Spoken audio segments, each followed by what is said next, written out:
जय श्री गणेश। जय श्री कृष्णा। आज हम सुनेंगे श्रीमद् भगवद गीता जी के 8वें अध्याय का पाठ। उससे पहले 2 पल प्रभु का स्मरण करेंगे। हरे राम राम राम हरे हरे, हरे कृष्णा कृष्णा कृष्णा हरे हरे, हरे राम राम राम हरे हरे, हरे कृष्णा कृष्ण कृष्णा हरे हरे, हरे राम राम राम हरे हरे, हरे कृष्णा कृष्ण कृष्णा हरे हरे, हरे राम राम राम हरे हरे, हरे कृष्णा कृष्ण कृष्णा हरे हरे, हरे राम राम राम हरे हरे, हरे कृष्णा कृष्ण कृष्णा हरे हरे, हरे राम राम राम हरे हरे, हरे कृष्णा कृष्ण कृष्णा हरे हरे, हरे राम हरे कृष्णा हरे कृष्णा हरे राम, हरे कृष्णा हरे राम, हरे कृष्णा हरे राम, हरे राम। आइए सुनते हैं 8वां अध्याय। इस प्रकार भगवान के वचनों को न समझकर अर्जुन बोले, हे पुरुषोत्तम, जिसका आपने वर्णन किया वह ब्रह्म क्या है, अध्यात्म क्या है, कर्म क्या है और अधिभूत नाम से क्या कहा गया है, अधिदेव नाम से क्या कहा जाता है। हे मधुसूदन, यहाँ अधियज्ञ कौन है और वह इस संसार शरीर में कैसे है, और युक्त चित्त वाले पुरुषों द्वारा अंत समय में आप किस प्रकार जानने में आते हैं। इस प्रकार अर्जुन के प्रश्न करने पर श्री कृष्ण भगवान बोले, हे अर्जुन, परम अक्षर अर्थात जिसका कभी नाश नहीं हो ऐसा सच्चिदानंद घन परमात्मा तो ब्रह्म है, और अपना स्वरूप अर्थात जीवात्मा अध्यात्म नाम से कहा जाता है, तथा भूतों के स्वभाव को उत्पन्न करने वाला शास्त्र वेद यज्ञ दान और होम आदि के निमित्त जो द्रव्यादिकों का त्याग है वह कर्म नाम से कहा गया है। उत्पत्ति विनाश धर्म वाले सब पदार्थ अधिभूत हैं, और हिरण्यमय पुरुष अधिदेव है। और हे देहधारियों में श्रेष्ठ अर्जुन, इस शरीर में वासुदेव ही विष्णु रूप से अधियज्ञ हूँ, और जो पुरुष अंतकाल में मेरे को ही स्मरण करता हुआ शरीर को त्याग कर जाता है वह मेरे साक्षात स्वरूप को प्राप्त होता है। इसमें कुछ भी संशय नहीं है। कारण है कि कुंती पुत्र अर्जुन, यह मनुष्य अंतकाल में जिस विभाव को स्मरण करता हुआ शरीर को त्यागता है उस को ही प्राप्त होता है, परंतु सदा उस ही भाव को चिंतन करता हुआ, क्योंकि सदा जिस भाव का चिंतन करता है अंतकाल में भी प्रायः उसी का स्मरण होता है। इसलिए हे अर्जुन, तू सब समय में निरंतर मेरा स्मरण कर और युद्ध भी कर। इस प्रकार मेरे में अर्पण किए हुए मन बुद्धि से युक्त हुआ निसंदेह मेरे को ही प्राप्त होगा। हे पार्थ, यह नियम है कि परमेश्वर के ध्यान के अभ्यास स्वरूप योग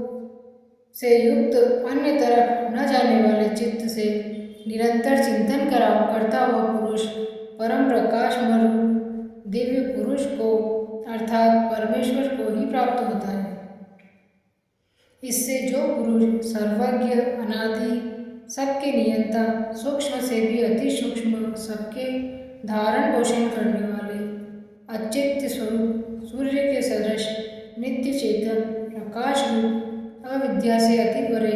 शुद्ध सच्चिदानंद घन परमात्मा को स्मरण करता है, वह अभियुक्त पुरुष अंतकाल में भी योग बल से भ्रकुटी के मध्य में प्राण अच्छी तरह स्थापन करके फिर निश्चल मन से स्मरण करता हुआ उस दिव्य स्वरूप परम पुरुष परमात्मा को ही प्राप्त होता है। हे अर्जुन, वेद के जानने वाले विद्वान जिस सच्चिदानंद घन रूप परम पद को ओंकार नाम से कहते हैं और आसक्ति रहित यत्नशील महात्मा जन जिसमें प्रवेश करते हैं तथा जिस परम पद को जानने वाले ब्रह्मचर्य का आचरण करते हैं, उस परम पद को तेरे लिए संक्षेप में कहूँगा। हे अर्जुन, सब इंद्रियों के द्वारों को रोककर अर्थात इंद्रियों को विषयों से समेट कर हटाकर तथा मन को हृदय में स्थिर करके और अपने प्राण को मस्तक में स्थापन करके योग धारणा में स्थित हुआ जो पुरुष ओम ऐसे इस एक अक्षर रूप ब्रह्म को उच्चारण करता हुआ और उसके अर्थ स्वरूप मेरे को चिंतन करता हुआ शरीर को त्याग जाता है, वह पुरुष परम गति को प्राप्त होता है। हे अर्जुन, जो पुरुष मेरे में अनन्य चित्त से स्थित हुआ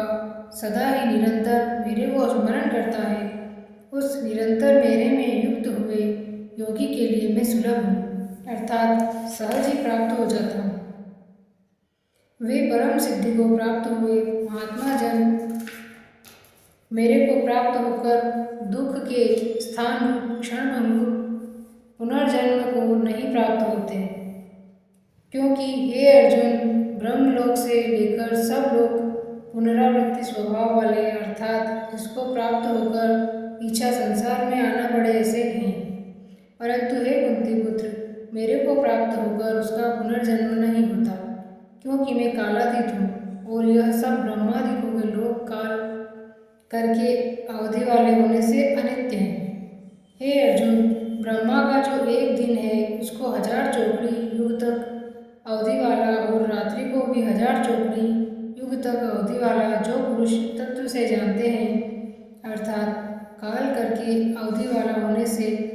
ब्रह्मलोक को भी अनित्य जानते हैं, वे योगीजन काल के तत्व को जानने वाले हैं। इसलिए वे यह भी जानते हैं कि संपूर्ण दृश्य मात्र भूतगण ब्रह्मा के दिन के प्रवेश काल में अव्यक्त से अर्थात ब्रह्मा के सूक्ष्म शरीर से उत्पन्न होते हैं और ब्रह्मा की रात्रि के प्रवेश काल में उस अव्यक्त नामक ब्रह्मा के सूक्ष्म शरीर में लय हो जाते हैं। वह ही यह भूत समुदाय उत्पन्न होकर प्रकृति के वश में हुआ रात्रि के प्रवेश काल में लय होता है और दिन के प्रवेश काल में फिर उत्पन्न होता है। हे अर्जुन, इस प्रकार ब्रह्मा के 100 वर्ष पूर्ण होने से अपने लोक सहित ब्रह्मा भी शांत हो जाता है, परंतु उस अव्यक्त से भी अति परे दूसरा अर्थात विलक्षण जो सनातन अव्यक्त भाव है, वह सच्चिदानंद घन पूर्ण ब्रह्म परमात्मा सब भूतों के नष्ट होने पर भी नष्ट नहीं होता, जो वह अव्यक्त अक्षर ऐसे कहा गया है। उस ही अक्षर नामक अव्यक्त भाव को परम गति कहते हैं तथा जिस सनातन अव्यक्त भाव को प्राप्त होकर मनुष्य पीछे नहीं आते, वह मेरा परम धाम है। और हे पार्थ, जिस परमात्मा के अंतर्गत सर्वभूत है और जिस सच्चिदानंद घन परमात्मा से यह सब जगत परिपूर्ण है, वह सनातन अव्यक्त परम पुरुष अनन्य भक्ति से प्राप्त होने योग्य है। और हे अर्जुन, जिस काल में शरीर त्याग कर गए हुए योगीजन पीछा न आने वाली गति को और पीछा आने वाली गति को भी प्राप्त होते हैं, उस काल को अर्थात मार्ग को कहूँगा। उन 2 प्रकार के मार्गों में से जिस मार्ग में ज्योतिर्मय अग्नि अभिमानी देवता है और दिन का अभिमानी देवता है तथा शुक्ल पक्ष का अभिमानी देवता है और उत्तरायण के 6 महीनों का अभिमानी देवता है, उस मार्ग में मरकर गए हुए ब्रह्मवेत्ता अर्थात परमेश्वर की उपासना से परमेश्वर को परोक्ष भाव से जानने वाले योगीजन उपरोक्त देवताओं द्वारा क्रम से ले गए हुए ब्रह्म को प्राप्त हुए हैं। जिस मार्ग में धूमाभिमानी देवता है